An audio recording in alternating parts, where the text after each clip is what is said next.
This is Brandy and Sean with West Georgia Mahjong, and in this video, we're going to learn the rules for calling a discarded tile. Now that you've learned to draw and discard, it's time to add in one of the most exciting parts of the game, calling tiles. Calling tiles lets you take that tile another player has just discarded so you can complete one of your sets, a Pung, a Kong, or Quint. It's fast, it's strategic, and it changes the rhythm of the game in a big way. Let's break it down step by step. Let's say you have 2 7 cracks on your rack, and then another player discards another 7 crack. For example, I will discard the 7 crack. 7 crack. You can call that tile by saying Pung. Pung.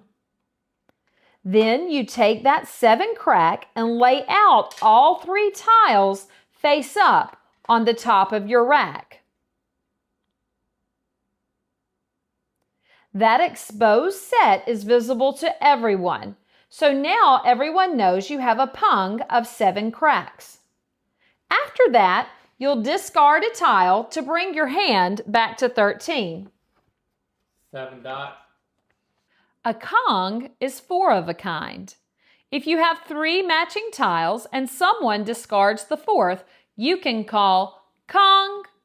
You'll take that tile and add it to your set and place all 4 tiles face up on your rack as an exposure.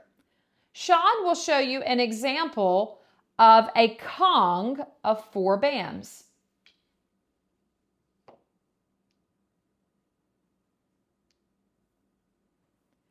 A Quint is a Kong plus a joker.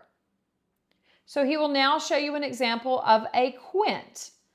It was a Kong and you added the 5th, which was the joker, and now you have a Quint. Jokers and exposures. Here's where it gets fun.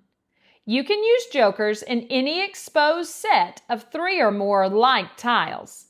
So if you have 2, 4 bams, and a joker, that still counts as a Pung. You can even expose it if someone discards the 3rd 4 bam. Just remember, jokers can never be used for singles or pairs, only for groups of 3 or 4 like tiles. What you can't call. There are some limits to calling.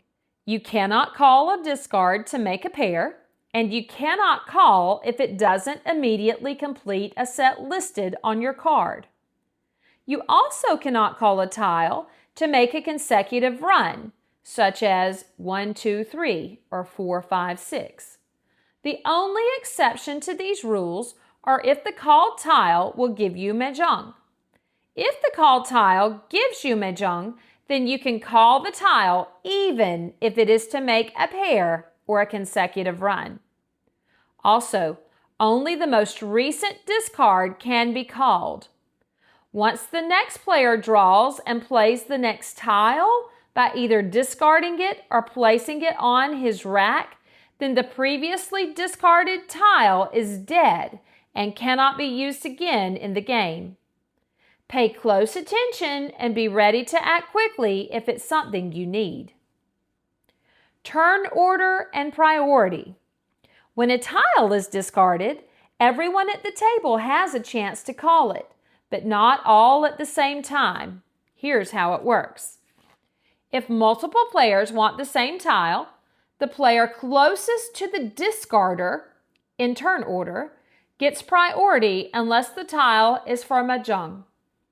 If it completes someone's winning hand, that player always gets it first, even if it skips someone in turn order. Every time you make an exposure, everyone at the table can see part of your hand. That's why it's called calling is powerful, but it also gives away information. Once you've exposed a Pung or a Kong, or even a Quint, other players can start guessing what kind of hand you're building, so be strategic. You don't want to reveal too much too early. Here are a few friendly etiquette tips when calling a tile. Announce your call clearly. Pung, Kong, Mahjong.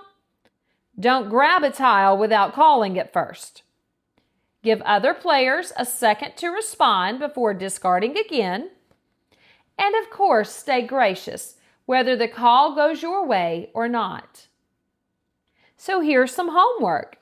Before the next episode, practice making and calling sets.